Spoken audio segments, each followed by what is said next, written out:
The concept of electrostatic force was known even in the ancient times. In fact, the term electron comes from ancient Greek language. And in Greek language, electron means amber. Now, amber is a crystallized fossil which we use to make jewels. हम आभूषण बनाते हैं amber के, वो पीला पत्थर होता है, बहुत सुंदर होता है, और उसकी एक विशेष प्रॉपर्टी होती है कि व्हेन वी रब amber with wool or silk cloth, it acquires a charge. और उस चार्ज की वजह से उसमें अट्रैक्टिव या रिपल्सिव फोर्स डेवलप होता है। ऐसा ही तब होता है जब हम अपने बाल काटते हैं प्लास्टिक कॉम से। जब हम प्लास्टिक कॉम से बाल काटते हैं तो हमारे शरीर के कुछ इलेक्ट्रॉन्स वो प्लास्टिक कॉम गेन कर लेता है, एक्वायर कर लेता है, और उसमें एक निगेटिव चार्ज डेवलप होता है। ऐसा ही तब होता है जब हम एक ग्लास रॉड को वूल से या सिल्क से रब करते हैं। तो जब हम रब करते हैं तो जो ग्लास रॉड है वो अपने कुछ फ्री इलेक्ट्रॉन्स सिल्क में लूज कर देती है और अपने आप में एक पॉजिटिव चार्ज डेवलप कर देती है। तो ऐसा क्यों होता है? ये सब होता है फ्रिक्शनल चार्ज की वजह से।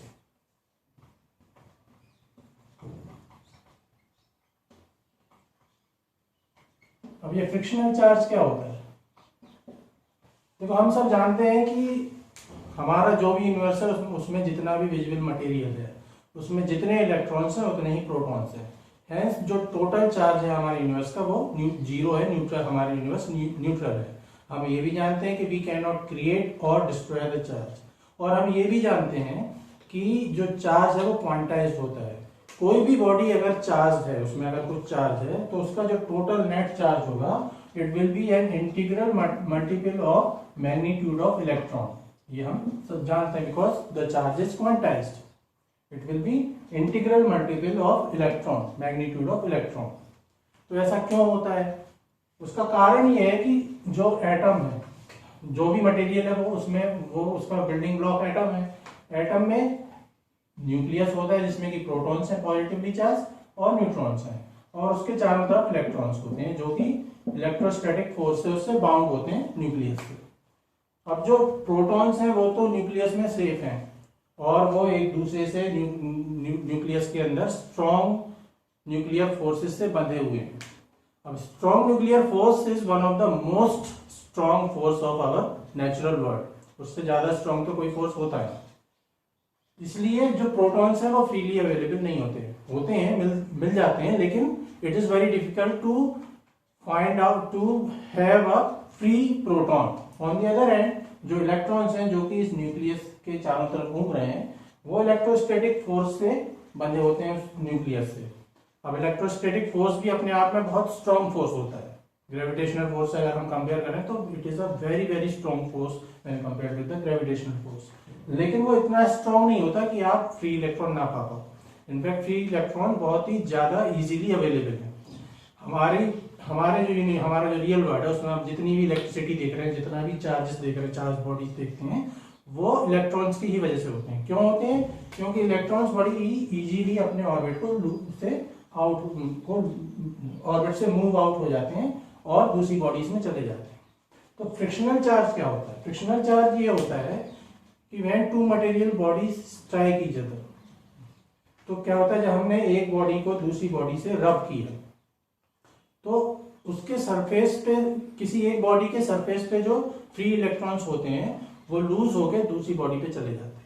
तो जो बॉडी लूज कर रही है इलेक्ट्रॉन वो तो पॉजिटिवली चार्ज हो जाती है, और जो बॉडी गेन कर रही है इलेक्ट्रॉन वो नेगेटिव चार्ज डेवलप कर लेती है। तो ग्लास रॉड के केस में क्या हो रहा है कि जब हमने ग्लास रॉड को वूल से रब किया तो ग्लास रॉड ने अपने कुछ इलेक्ट्रॉन्स वूल में ट्रांसफर कर दिए, तो ग्लास रॉड हो गया पॉजिटिवली चार्ज, और उसमें एक चार्ज डेवलप हो गया। लेकिन जो बिट्स ऑफ पेपर मान लो हमने कुछ बिट्स ऑफ पेपर टेबल पे छोटे छोटे टुकड़े करके पेपर के टेबल पे रख दिए, और जब हम उस पॉजिटिवली चार्ज रॉड को उन बिट्स ऑफ पेपर के पास ले जाएंगे तो हम देखते हैं कि वो जो ग्लास रॉड है उन बिट्स ऑफ पेपर्स को अट्रैक्ट कर रही है। अब हमें ये तो पता है कि ग्लास रॉड में पॉजिटिव चार्ज है, लेकिन बिट्स ऑफ पेपर, जो पेपर था वो तो न्यूट्रल है, तो फिर एक न्यूट्रल बॉडी को कैसे एक positively charge glass rod attract कर रही है? तो होता क्या है कि भले ही वो जो बिट्स ऑफ पेपर, जो मान लीजिए पेपर का एक टुकड़ा है, ये न्यूट्रल, ठीक है, इसमें कोई चार्ज नहीं है, इसमें जितने इलेक्ट्रॉन्स है उतने ही प्रोटॉन्स हैं, और उसके पास हमने एक ग्लास रॉड लाए, ये पॉजिटिवली चार्ज है।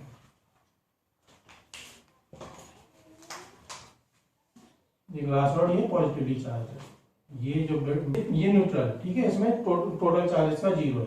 लेकिन इस पॉजिटिवली चार्ज ग्लास रॉड की वजह से क्या होता है कि इस पेपर में जो जितने भी इलेक्ट्रॉन्स हैं, जो फ्री इलेक्ट्रॉन्स हैं इस पेपर के सरफेस पे, वो इस ग्लास रॉड के पास आने लगते हैं। तो यहाँ पे ये सारे नेगेटिव जो इलेक्ट्रॉन्स होते हैं वो यहाँ पे इकट्ठे होने लगते हैं। इसकी वजह से यहाँ पे एक स्मॉल नेगेटिव चार्ज डेवलप होता है, जबकि ये टोटल जो टोटल चार्ज इस पेपर का वो 0 है।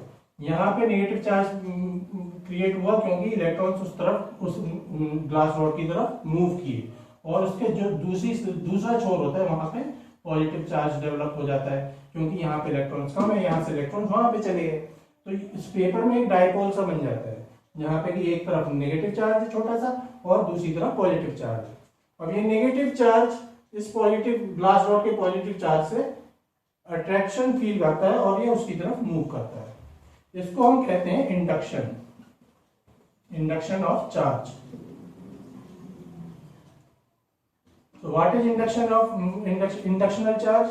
Induction is the redistribution of electric charge in a neutral body because of the presence of another charged body. ठीक है, उस चार्ज बॉडी की वजह से इंडक्शन होता है किसी भी न्यूट्रल बॉडी में, जिसकी वजह से जो फ्री इलेक्ट्रॉन्स है वो एक तरफ मूव कर जाते हैं और उस तरफ नेगेटिव चार्ज डेवलप हो जाता है, और जो दूसरी तरफ है जहां से इलेक्ट्रॉन्स मूव किए वहां पे पॉजिटिव चार्ज डेवलप हो जाता है। अब जो इलेक्ट्रोस्टैटिक फोर्स होता है वो ग्रेविटेशनल फोर्स की तरह ही होता है। Both are long range forces, both act centrally, both emanates radially, और ये दोनों इनवर्स स्क्वायर लॉ और गॉसियन थ्योरम को फॉलो करते हैं। लेकिन ये कोई भी बॉडी जिसका मास m है और चार्ज q है, वो दूसरी बॉडी जिसका मास m1 और q1 है, उस पर ग्रेविटेशनल या इलेक्ट्रोस्टैटिक फोर्स एक्सर्ट कैसे करती है? ये टेस्ट तो कर नहीं रहे, इनके बीच में हो सकता है कई बार मीडियम भी नहीं होता, वैक्यूम में होते हैं, बीच में कोई मीडियम भी नहीं है, तो फिर ये फोर्स जो है वो एक्सर्ट कैसे करते हैं एक दूसरे पे? तो ये 2 स्टेप प्रोसेस है। सबसे पहले क्या होता है, स्टेप 1, कि जो भी बॉडी है जिसका मास m है और चार्ज q है, वो ग्रेविटेशनल एंड इलेक्ट्रोस्टैटिक फील्ड तैयार बनाती है। चार्ज की वजह से इलेक्ट्रिक फील्ड होती है और मास की वजह से ग्रेविटेशनल फील्ड होती है। ठीक है, तो सब स्टेप 1 जो होता है फील्ड क्रिएशन, और जो स्टेप 2 है उस फील्ड के थ्रू वो जो फोर्स है वो एक्सर्ट होता है। तो किसी मीडियम की जरूरत नहीं है, किसी भी चार्ज को या मास को, वो वैक्यूम में भी एक्ट करता है, और उसको एक्ट करने का तरीका क्या होता है, field. Through field any body of mass m can exert gravitational force to any other body, और similarly through field any electric charge can exert electrostatic force on any other charged body। तो ये जो electric field है ये होती क्या है? Electric field जो है वो एक रियल थिंग है, ये कोई फिजिकल कॉन्सेप्ट नहीं है जो कि हमने अपनी आसानी के लिए डेवलप किया है। ये एक रियल थिंग है और ये स्पीड ऑफ लाइट से मूव करती है। तो क्या होता है कि मान लो एक चार्ज q है जिसकी वजह से कोई इलेक्ट्रिक फील्ड है, और उस चार्ज q को हमने r डिस्टेंस से मूव किया, ठीक है, तो जो चेंज आएगा इलेक्ट्रिक फील्ड में इस मूवमेंट की वजह से, उसमें टाइम लगेगा, और वो टाइम कितना है, वो r/c होगा। क्यों? क्योंकि जो इलेक्ट्रिक फील्ड है वो स्पीड ऑफ लाइट से मूव करती है, it is a real thing. तो what is electric field? Electric field is the reason around an electric charge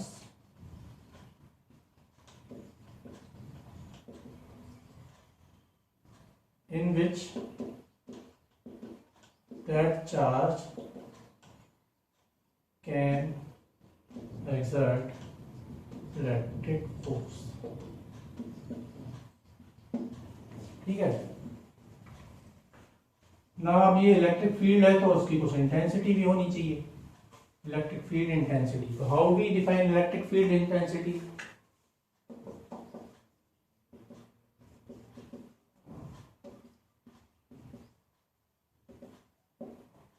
Now let us suppose that there is a charge q because of which an electric field is produced, and we have to find out its intensity। तो सबसे पहले हम क्या करते हैं, एक point test charge लेते हैं q, ठीक है, जो कि हम इस इलेक्ट्रिक चार्ज के करीब ले जाते हैं, मान लो एक एट अ डिस्टेंस r हमने इसको रखा, टेस्ट किया, तो इस चार्ज Q की वजह से जो फोर्स क्रिएट होता है इस चार्ज Q पे, उसको जब हम इस चार्ज टेस्ट चार्ज के मैग्नीट्यूड से डिवाइड करते हैं तो हमें इलेक्ट्रिक फील्ड की इंटेंसिटी पता जाती है, E will be force upon Q। ठीक है, this is the method to calculate electric field intensity. तो क्या होगा भाई, इन दो चार्जेस के बीच में जो फोर्स है वो कितना होगा, 1/4πε0, वो कूलम्बियन लॉ से आएगा, Q/r² डिवाइडेड बाय Q। तो ये Q कैंसिल हो गया, तो इलेक्ट्रिक फील्ड इंटेंसिटी कितनी होगी किसी भी पॉइंट पे with in an electric field, it will be Q/4πε0 r²। अब ये Q क्या है, ये वो चार्ज है जिसकी वजह से इलेक्ट्रिक फील्ड है। अब now electric field is a vector quantity, तो इसको आप वेक्टर फॉर्म में रख दो, Q r position vector upon 4πε0 r², या फिर आप ऐसे लिख सकते हैं Q r vector upon 4πε0 r3। ठीक है, पॉजिटिव चार्ज है Q और एक नेगेटिव चार्ज है -Q। ठीक है, ये एक डिस्टेंस r पे है, इसकी वजह से ये बॉडी 1 है और ये बॉडी 2 है, तो force exerted by body 1 on 2 F12 will be 1 by ये Q1 है ये Q2, 4πε0 Q1 Q2 bye r²। ठीक है, और F21 will be 1/4πε0 Q1 Q2 bye r²। इनके मैग्नीट्यूड सेम होंगे लेकिन ये वेक्टर्स हैं और इनके डायरेक्शंस जस्ट अपोजिट होंगे, तो F12 will B minus of F21। अब जो इलेक्ट्रिक फील्ड होती है उसको हम इलेक्ट्रिक फील्ड लाइंस की मदद से एक्सप्रेस करते हैं, इलेक्ट्रिक फील्ड लाइंस।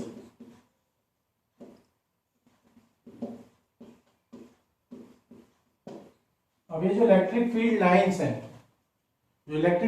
हैं, वो टोटली इमेजिनरी कॉन्सेप्ट है। Electric field is a real thing but electric field lines are imaginary concept which we have developed to understand electric field in an easy manner. तो electric field lines होती क्या है, electric field lines वो imaginary lines होती हैं जिनकी help से हम इलेक्ट्रिक फील्ड कैसे प्रोपोगेट करेगी ये एक्सप्रेस करते हैं। ठीक है, तो मान लो कोई चार्ज है, उसकी वजह से इलेक्ट्रिक फील्ड क्रिएट होती है, तो वो इलेक्ट्रिक फील्ड कैसे एक्ट करेगी, कैसे प्रोपोगेट करेगी, उसको हम इलेक्ट्रिक फील्ड लाइंस के थ्रू एक्सप्रेस करते हैं। ये इमेजिनरी होती है। अब इलेक्ट्रिक फील्ड लाइंस की कुछ प्रॉपर्टीज होती हैं, भले ही ये इमेजिनरी है पर इनके कुछ रूल्स होते हैं जिनके थ्रू ही हम इनको एक्सप्रेस करते हैं। तो जो सबसे पहली प्रॉपर्टी होती है इलेक्ट्रिक फील्ड लाइंस की वो ये है कि any electric field line will be perpendicular to the charge surface charge। ठीक है, जो इलेक्ट्रिक फील्ड लाइन है वो जिस चार्ज से इमेनेट हो रही है उसके सरफेस पे परपेंडिकुलर होंगी। ठीक है, जो सेकंड प्रॉपर्टी होती है, any two electric field lines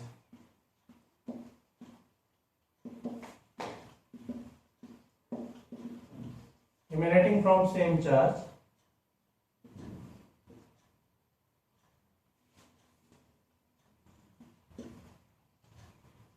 cannot intersect each other।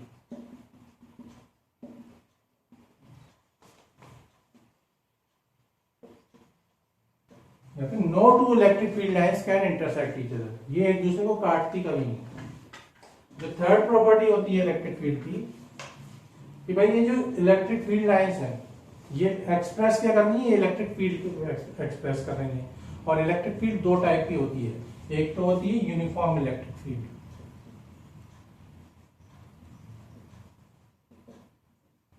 Uniform electric field में क्या होता है कि किसी भी पॉइंट पे जो इंटेंसिटी है इलेक्ट्रिक फील्ड की वो सेम रहती है, वो कांस्टेंट होती है, कंटिन्यूअस होती है। और दूसरी होती है non uniform electric field.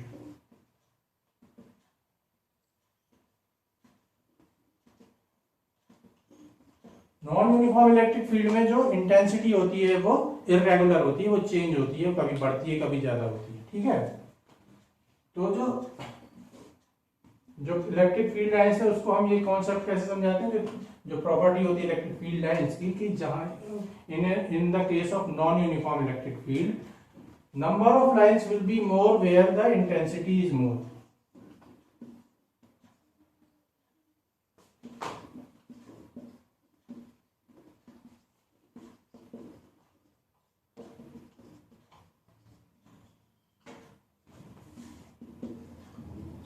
Similarly, number of lines or number of electric field lines will be less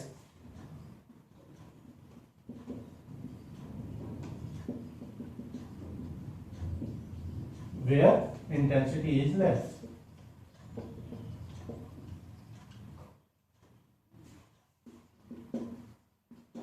ठीक है, इसी को हम ये भी कह सकते हैं, जो फोर्थ प्रॉपर्टी होती है कि number of electric field lines is directly proportional to the charge. ठीक है,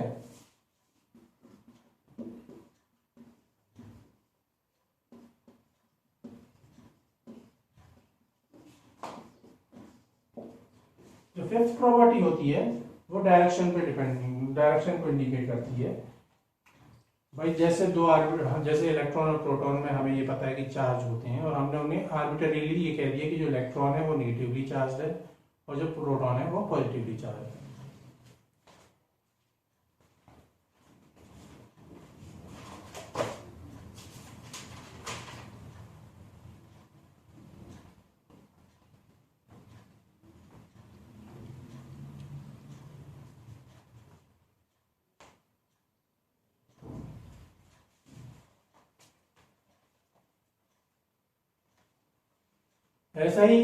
ऐसा ही इलेक्ट्रिक फील्ड लाइंस के केस में हम ये मानते हैं कि जो इलेक्ट्रिक फील्ड लाइंस हैं वो पॉजिटिव चार्ज से तो स्टार्ट होती हैं, ठीक है, और वो एंड कहाँ पे होती है, नेगेटिव चार्ज। ठीक है, सो जो प्रॉपर्टी है इलेक्ट्रिक फील्ड लाइंस की, they start from a positive charge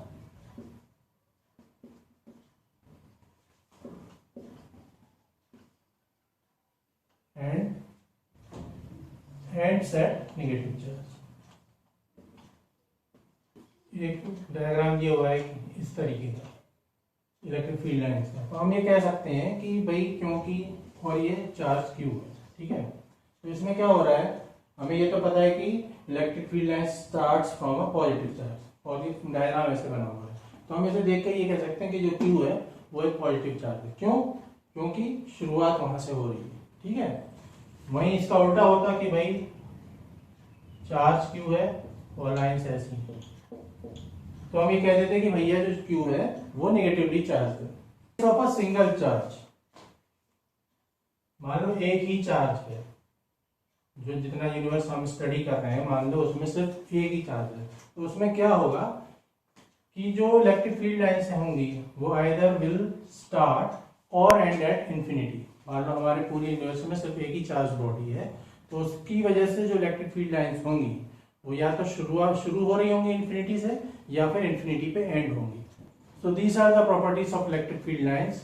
in the next class we will study how to calculate the electric field intensity